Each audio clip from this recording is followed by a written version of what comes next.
Gerry, I guess the obvious question, you didn't get the starting job. Kind of how did you take it? What was your kind of reaction and how have you gone forward? Just continue to get better, continue to push him, make sure I'm always ready, make sure he's getting better every day. I mean, we both get really good players. I mean, we competed, and you really didn't know. So I just felt like that was going to go with the best guy.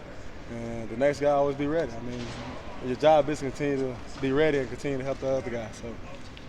Are there any packages that A-Rod has worked on with you to get into the game, even if you're not starting, or do you want that? No, we haven't talked about that. Yeah, we haven't talked about that. You got a pretty loud roar from the crowd when you did come in towards the end of that SIU game. I don't know if you noticed it or whatnot, but I definitely did. Like, what was kind of that moment like, your first full stadium in front of LES? I'm being completely honest with you. I'm one of those people that, I don't really hear anything during the game. It's like so weird. It's like almost like it's silent almost. I literally did not hear that. But it's good to know that the fans and everybody supporting. But it was good to be there. It was a packed house. I mean, everybody said it wasn't packed all the way out, but I thought that was a very exciting atmosphere to be a part of. For sure. I think it was the largest crowd in the Big 12, so that's over big your time. team's head. Oh, yeah, that's big time. That's big time. You've obviously been through one of these before. You've won battles, lost battles.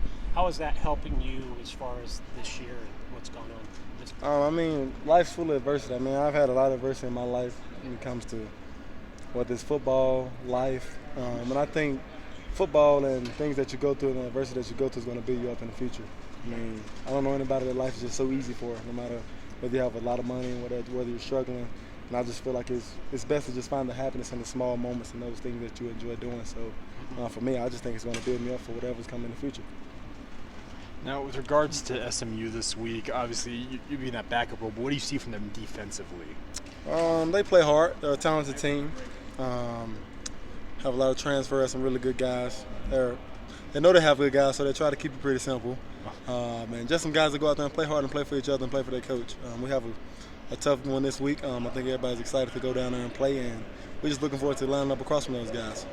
When you got in, were you asking the coaches to let you throw the ball, or were you lobbying at all, or were just? Oh, no, we just let A-Rod do his thing. It's A-Rod call. He run the show. We just go out there and execute whatever he's asking us to do. How do you feel like the helmet comms work pretty well? I don't know how much you used it at that point of the game and whatnot, but do you feel like it was working pretty well from what you saw with the signals and Jake's connection up top and when you're in there? It actually did work well. I would say that stadium gets pretty loud sometimes though, so that's when you got to kind of hone in and squeeze it to your ear so you can hear a little better. But I thought it was really good, and it's good to go ahead and get the play call in and hear it and process it and also see it. So I think it's very beneficial to us. I've heard that from a couple of quarterbacks. They've had to kind of pull it gets loud in there. It gets really loud in there. So coaches have talked about the fact there's only the one headset on the field at any given time. You guys rarely huddle. How does that change for you as a quarterback trying to relay calls and the like? It's actually pretty easy. I mean, we've been repping it since spring ball, so you kind of have gotten in rhythm of hearing the play call, then saying the play call. So. And another thing with the huddle thing, it's really based off game plan. Okay. So sometimes it has to be a little bit more huddle, sometimes it's less, and it's all based off play call. But we ran these plays 1,000 times. So I pretty much, when you can get the base of a play and kind of have an idea what exactly the play is going to be. Will Aaron tell you to watch out for stuff in addition to giving you that play call? Sometimes. Depends on what it is, because we have some checks with plays. We check some things, so sometimes you have to be aware. He'll make sure you're aware of, if it's this look, we're checking it to this. So, yeah. How would you compare the atmosphere at Lavelle to some of the other Big 12 atmospheres? It's probably one of the loudest, honestly. SEC too. Some of the SEC places get loud, but I thought that was a special place, and I can only imagine when it's the big games, the rivalries, and I can only imagine what it's going to be like. So I think that is a really loud stadium. I just said I think it would be better if it was enclosed, and it would be probably insanely loud then, because everybody's in there juiced up. Juiced like very loud. So I think, it's definitely one of the loudest I've been in. It sounds like it was a really heated quarterback battle. We went back and forth throughout fall camp. Where do you feel like you've maybe made the most improvement from your arrival here? Obviously there's health involved in it, but where have you made the most improvement to keep you in that quarterback battle through the entirety of fall camp? Honestly, just going out there and being myself, growing with the pass game, tying it in and understanding what we're trying to accomplish within each play. Placing the ball accurately, putting it where exactly I want it, away from defenders. Kind of just being me, being able to run the ball, make plays with my legs when I have to. Kind of, when there's a bad play, making the play better. So I think that was some of the things I've improved on. Why are you such a dangerous runner? Being a dual threat quarterback. God-given ability. God gave me them legs, and I just try to use them when I get a chance. You're the fastest quarterback on the team? Yeah, for sure. Cody Hagan looks pretty cool. Yeah, for sure. Yeah, yes, sir.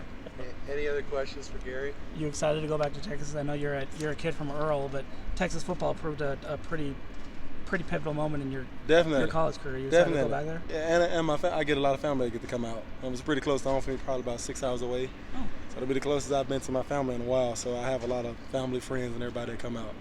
Gerry, who were you impressed with this past week watching the game, when you went back and watched the film versus SIU? First off, I'm going to say the whole team. Honestly, those guys came out there. Even when adversity hit, I love the way everybody responded. Nobody really blinked. And that was good to see, to know that. And for guys to understand, everything's not going to go perfect, no matter who you play. Everybody wake up and train the same way. So it's not going to go perfect, but I thought Jake played really, really well. He was accurate. He was on time. And you could just see the confidence and the swagger that he played with. So I thought that was really good to see. And Chase, just to see Chase getting the groove. And I don't know, it was just good to see those guys smiling and having fun doing what they love. And it's always good to see guys that you've trained with and been through all this adversity with to have success. So, how much better is this offense with Darius now added to it? We excited to see it. Just know it's going to be a good thing, and we all excited to see it because we have a really talented wide receiver room, and just looking forward to seeing those guys dominate this weekend.